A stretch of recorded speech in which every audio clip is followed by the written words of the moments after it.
Bueno, es sabido que hay una convergencia tecnológica que acelera, profundiza y le da velocidad a todos los cambios. Que esos cambios tienen impacto sobre, no solamente sobre cómo hacer las cosas, sobre qué cosas se hacen, sino también cómo hacer las cosas. Una de las interesantes experiencias que viví hace poco es con el tema de la robótica, ¿no? Uno siempre ha pensado la robótica como una forma de que haya máquinas que reemplacen el trabajo humano, pero hace poco descubrí que hay un proyecto que se está probando, que son máquinas que inyectan semillas. Hasta ahora la siembra se ha hecho arrastrando sembradoras. Esas sembradoras se arrastran y necesitan un tractor. Pero si en lugar de arrastrarlas se inyectan las semillas, no se necesitan más tractores. Es decir, que es probable que vayamos a una destractorización de la agricultura en breve y que lo que siembren son robots, que son máquinas que inyectan no solamente semillas, sino fertilizantes agroquímicos guiadas por un GPS que dice dónde sembrar, cómo sembrar, y realmente no se necesitarían territorios tan planos, porque si fueran esta serie de robots que van inyectando semillas, serían casi como los incas, ¿no? que sembraban inyectando también. De hecho, el científico del MIT, gracias a ese comentario, los empezó a llamar Inca Robot. Y eso haría factible la siembra en laderas de montañas, en valles, en terrenos desparejos, sin necesidad de remover la tierra, protegiendo a los suelos de la erosión hídrica, eólica y demás. Y ese es solo uno de los ejemplos que hay de todo este mapa, donde obviamente la vida artificial cambia el paradigma también. Hasta ahora estamos hablando de lo transgénico como una novedad, y lo transgénico ya es casi medieval a la luz de otros desarrollos tecnológicos como la edición génica o la creación de vida artificial. Tiene gran impacto sobre las formas de producción, sobre las relaciones entre las personas y el equipo. Las personas cada vez son más individuos, pero también son cada vez más equipo, más colectivo. Hay como una tensión ahí. Y obviamente en el tema de las migraciones, los nuevos hábitos de consumo y nuevos espacios. Hacia adelante. En el futuro, el diseño no va a ser solo para objetos, sino que también se va a poder diseñar la vida. Adelante. En lo que llamamos el siglo de la genética, o lo que algunos llamaron hace algunas décadas el siglo de la genética, probablemente también haya que agregar que es el siglo de la genética y de la inteligencia artificial ahora, después de los últimos años, pero evidentemente en el tema genético se va a crear una gran cantidad de diversidad. Hay un gran debate sobre si la diversidad disminuye, pero yo creo que como van a haber especies nuevas que se van a crear en los laboratorios, probablemente la biodiversidad aumente, pero no necesariamente en los lugares donde nosotros estamos acostumbrados a ver biodiversidad, sino en los laboratorios. La planta ya vista como un bioreactor, como un transformador, como una fábrica que transforma luz, que transforma energía solar en otros tipos de productos, en multiproductos, etcétera, etcétera. Solo a medida de, solo como dato anecdótico, este desarrollo de las plantas no es algo nuevo. Aquí a la izquierda de usted está el teosinte, que era como era el maíz en su origen, ¿no?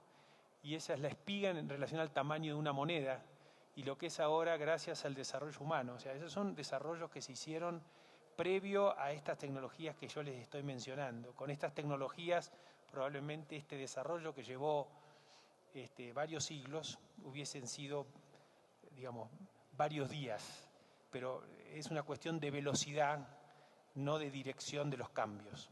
Adelante. De tal manera que las plantas empiezan a ser vistas ya no como vegetales que producen granos para alimentos, sino como una especie de fábricas de bioreactores que transforman luz y agua para producir una cantidad enorme de productos que van más allá de los alimentos.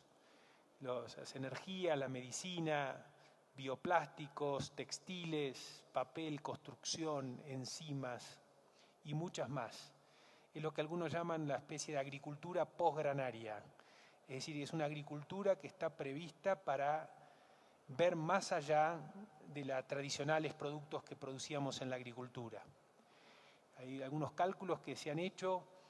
En el caso de Argentina se producen 30 millones de hectáreas, que uno podría tener el valor producto de las 30 millones de hectáreas en 300.000 hectáreas solamente, porque el valor de la tonelada producida en estos nuevos productos sería tan alto que realmente generaría un valor agregado enorme. Es decir, con 300.000 hectáreas de plantas produciendo medicinas se tiene más o menos el mismo valor de 30 millones de hectáreas produciendo granos para alimentar animales y proteínas. No es que uno reemplace a la otra, porque los techos, los límites son absolutamente diferentes en la cantidad. El valor agregado no solamente es el precio por tonelada, sino las toneladas que se demandan, es P por Q.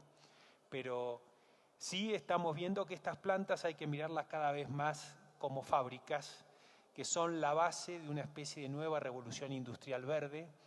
Son plantas que no emiten dióxido de carbono, sino que lo absorben.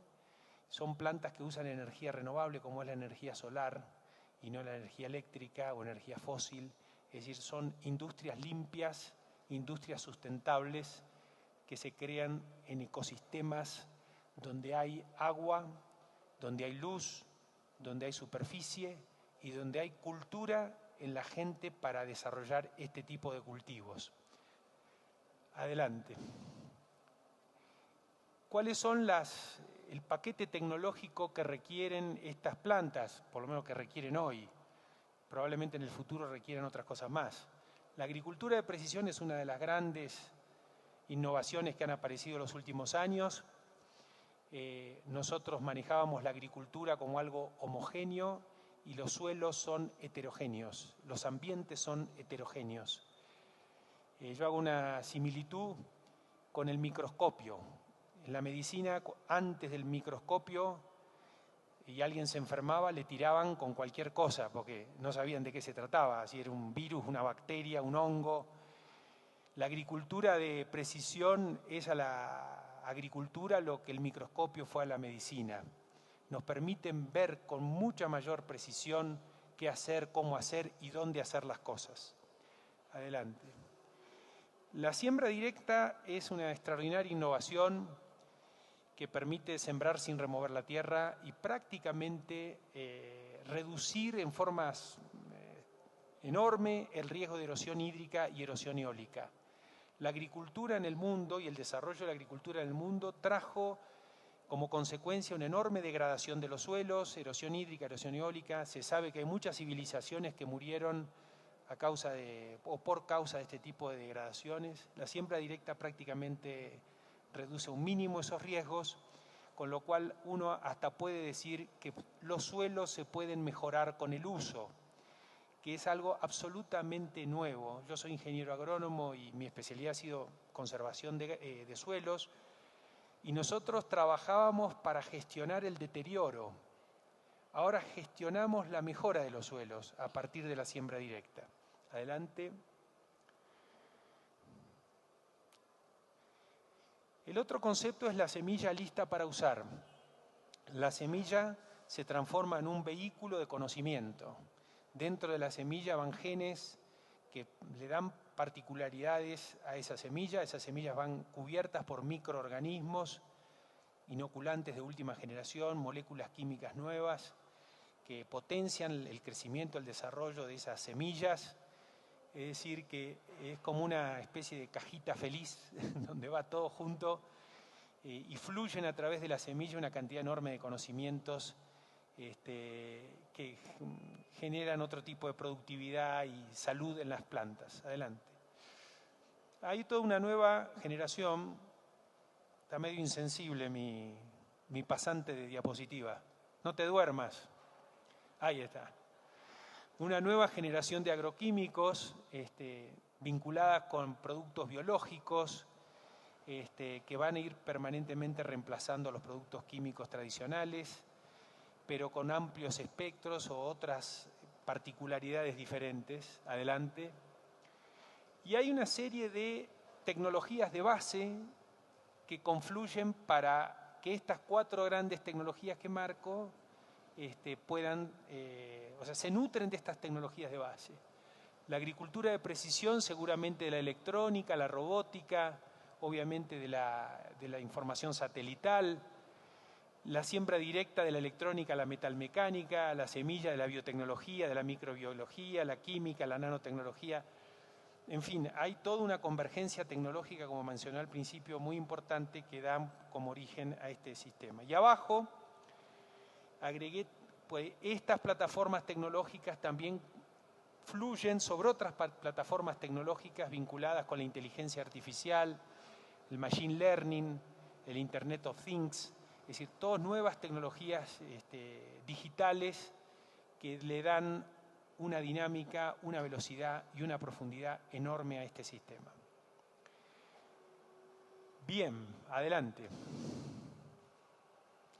Esas plataformas fotosintéticas no solamente son maíz, soja o campos cultivables, pueden ser de este tipo de granjas robotizadas, que digamos no están sobre suelos, sino que son granjas que directamente están en el aire.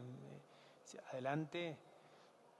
Pueden ser los techos de tu casa, esas superficies fotosintéticas pueden ser lo que llamamos la agricultura periurbana o adelante. Estos son campos de algas, o sea que se puede hacer este tipo de agricultura con agua de mar en zonas donde no hay agua. Y las algas producen más aceite y más proteína por hectárea que la soja. Es decir, que es muy probable que una agricultura basada en algas, las algas como justamente reactores biológicos, logremos a partir de ello producir aceites, proteínas y otro tipo de productos. Adelante. Bueno, estos son campos de zonas áridas del Chaco, zonas secas que han sido vueltas a cultivar en sistemas mixtos, forestales, ganaderos, o sea, que la misma lógica sirve no solamente para tierras fértiles de primera calidad, sino para cualquier ecosistema que pueda haber sobre la tierra que pueda acceder al sol. Adelante. La base de la siembra directa, como les dije, adelante. La semilla lista para usar, el germoplasma, la microbiología, las nuevas moléculas químicas, adelante. La agricultura de precisión, aquí, digamos, hace algunos años creamos con el INVAP Fronte, que es una compañía de agricultura de precisión, que ahora es el 100% de INVAP, pero que ya está trabajando aquí en Colombia, desarrollando soluciones basadas en este tipo de tecnologías, monitoreos online de cultivos, monitoreo de malezas, la integración de este tipo de tecnología con la robotización, donde uno puede aplicar productos solo donde está la maleza. Adelante. En fin, para terminar esto, quiero decir que no es solamente un problema tecnológico, porque muchas tecnologías están disponibles, sino es cómo hacemos que esas tecnologías salgan de los laboratorios y lleguen al campo, lleguen a los productores. El tema de la difusión de las tecnologías es un tema central y diría yo casi tan importante como la tecnología en sí mismo. Algunas figuras de la incorporación, de la incorporación de la tecnología en Argentina, donde realmente ha sido récord la incorporación de productos de la biotecnología, el uso del silo bolsa, la siembra directa y el impacto que tuvo sobre la productividad este tipo de adopciones. Adelante.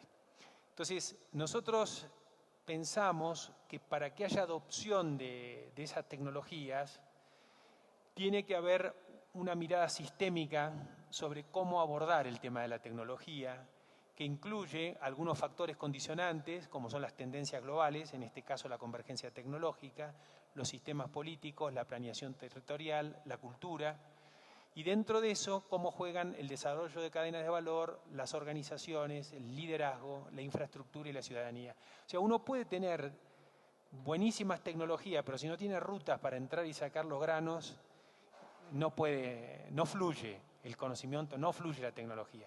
Puede tener excelente tecnología, pero no hay liderazgo, no hay emprendedores, tampoco fluye. La forma en que se organizan las personas tampoco es neutro, y de eso vamos a estar hablando en los pocos minutos por delante. Adelante. Por ejemplo, un ingeniero agrónomo, nosotros decíamos que antes necesitaba saber, yo soy ingeniero agrónomo, botánica, ciencia de suelo, fisiología, genética. Bueno, el nuevo ingeniero agrónomo, además de eso, necesita saber de tecnologías aeroespaciales, robótica, big data, en fin, un montón de cosas más, nuevas competencias requeridas para el ingeniero agrónomo. Adelante. También no solamente esas competencias técnicas, sino lo que llamamos competencias en general, que incluyen no solamente los conocimientos técnicos, sino las habilidades y las actitudes.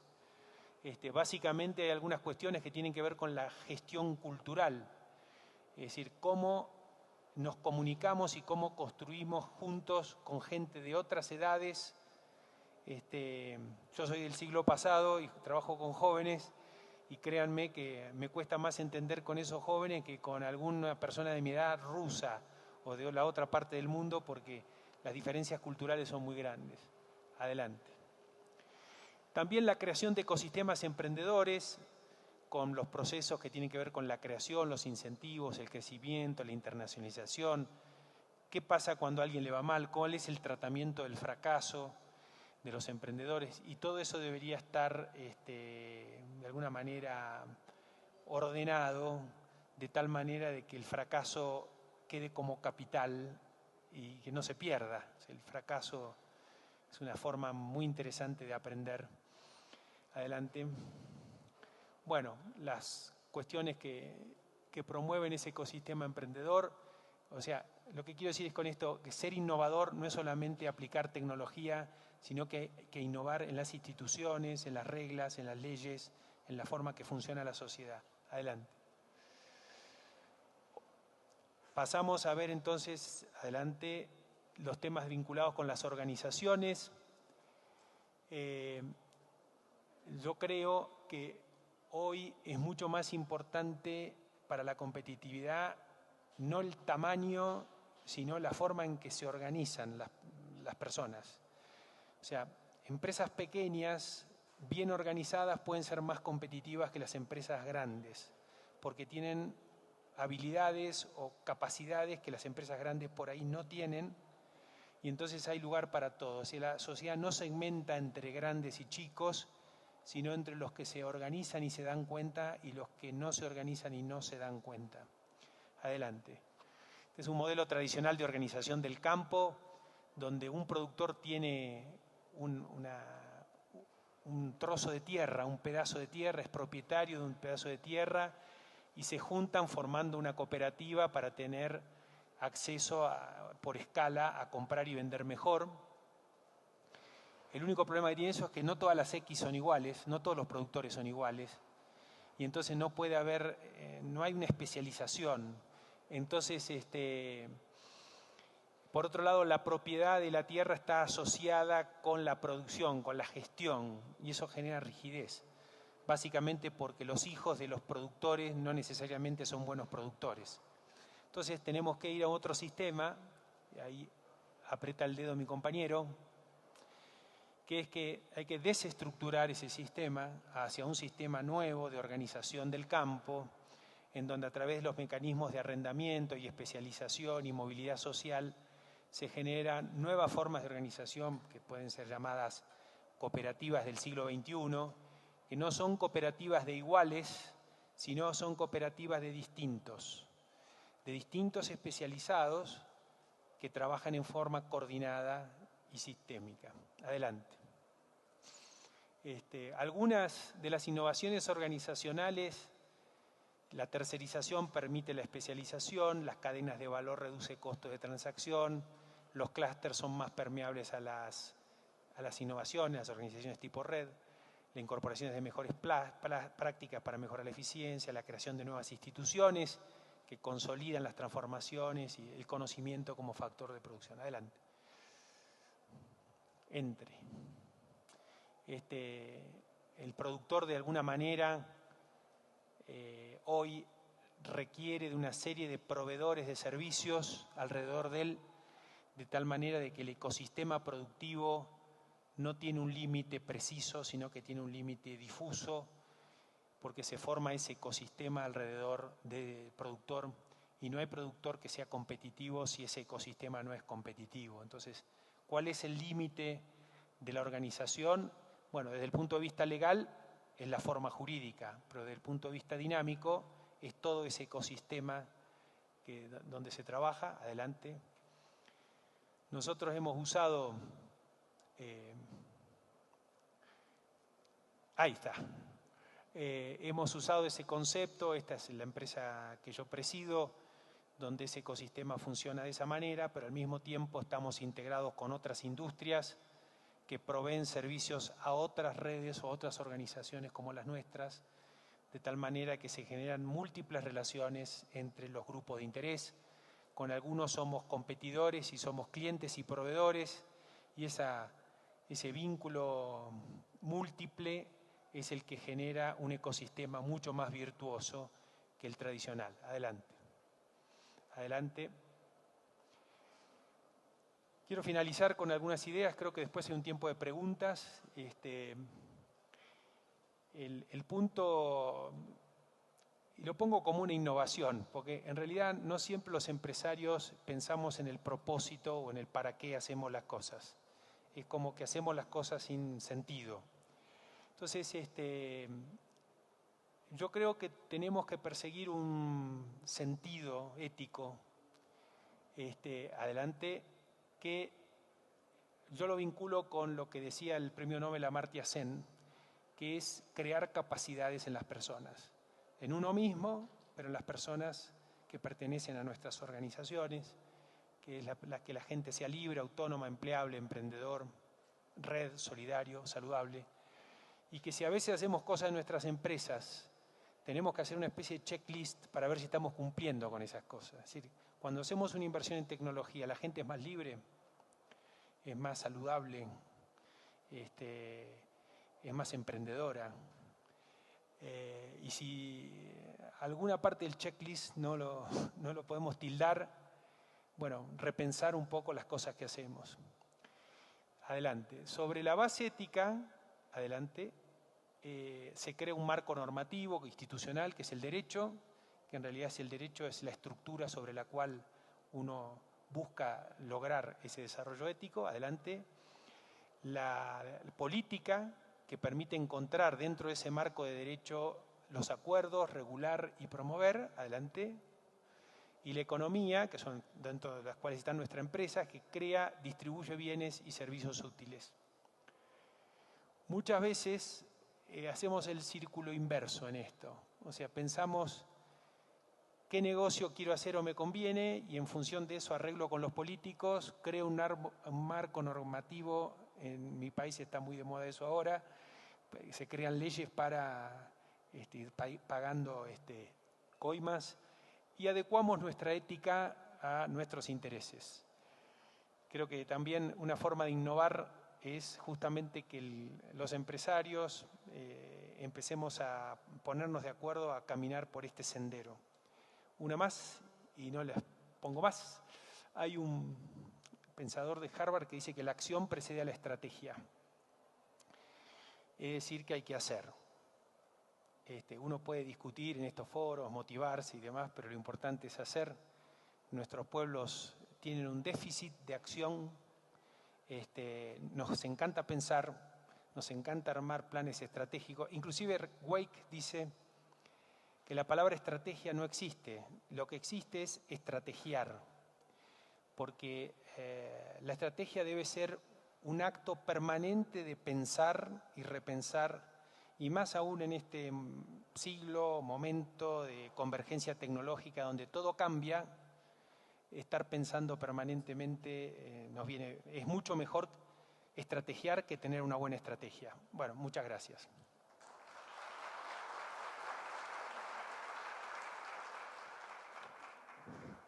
¿Hay preguntas ahora? Sí.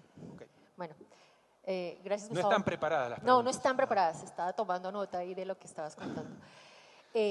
Cuando nos muestras ese panorama tan grande, toda la diversidad de cosas en las que podríamos innovar, uno piensa, ¿cómo lograr ese trance entre lo que nosotros comúnmente vivimos en muchas de nuestras regiones, que es la agricultura tradicional. Y este cambio a nuevas tecnologías, pero no solamente nuevas tecnologías, porque tú nos dices también acerca de perfiles, de organizaciones, de competencias. ¿Cómo podríamos hacer que ese cambio fuese lo menos traumático posible? Sí. Bueno, yo estoy trabajando en este momento en un área nueva, una unidad de negocios nueva, que es la unidad de consultoría en la empresa. Desde hace unos 7 años he trabajado en varios lugares del mundo. Ahora estoy trabajando en Ghana, en África. Trabajé en Colombia, en la Altillanura. Trabajé en Chiapas, en Kazajstán, en Albania, obviamente en Argentina. Y en todos hay una recomendación que une a todos. Es que hay que crear un espacio de conversación público-privada para pensar juntos hacia dónde ir y cómo ir. Y que ese espacio tiene que ser amplio. Y que ese espacio tiene que incluir a la sociedad. Cualquier decisión de política pública o de inversión privada que no tenga en cuenta el contexto y, por supuesto, el tiempo histórico que vive, está condenada al fracaso o a la no realización. Entonces, lo primero que hay que hacer es juntarse. El estado de este tiempo es un estadio que tiene que acostumbrarse a estrategiar junto con el sector privado. Los estados que hemos visto son los planes quinquenales y qué sé yo, que cuando llegaba a empezar a implementarse ya estaban viejos. Ahora hay un estado que facilite el estrategiar. Vale, gracias. ¿Hay tiempo para otra pregunta? Sí, vale. Yo ayer me metí en tu página web del Grupo Globo y miré toda la historia de ustedes de hace muchos años. En tu experiencia, ¿qué tuviste que cambiar en ese modelo de negocio de ustedes para enfrentar todo esto nuevo? No, todo. Todo. Todo, no, yo creo que es un ejercicio permanente. La idea que yo tenía como ingeniero agrónomo cuando terminé la universidad es diferente a la que tengo ahora. No es que la que tengo ahora vaya en contra de esa. Yo ahí pensaba ser un buen agricultor. Mi desafío era la implementación de la siembra directa, que era la gran novedad, y viajaba por todo el mundo para aprender sobre siembra directa y convencer primero a mi viejo, que era agricultor, que había que hacer siembra directa, que mi abuelo, que los vecinos. Y después, poco a poco, uno va haciendo un camino, ¿no? Lo que yo veo con mis hijos ahora es que ese camino es más rápido y que se saltean como etapas que para mí eran importantes. Así que me gustaría volver a empezar ahora. Ajá. Iría más rápido, me parece. No estoy seguro. A lo mejor me estrello antes también. Pero bueno, me parece que lo que hay que tener es ilusión, ¿no? Es ilusión, entusiasmo. Yo soy un tecnófilo, o sea, yo creo que la tecnología nos va a ayudar a vivir mejor. Es lo que veo. Ahora, claro, cuando uno se mete a leer el diario todos los días en Colombia, en Argentina y demás, y más o menos como que se quiere ir a otro lugar. Lo que pasa es que el otro lugar donde quiere ir a lo mejor es peor que el que uno está, ¿no? Porque el mejor lugar es donde están tus amigos, donde están tus afectos. No es donde hay diarios mejores. Vale, venga. Bueno, muchas gracias, Gustavo, por la presentación. Gracias.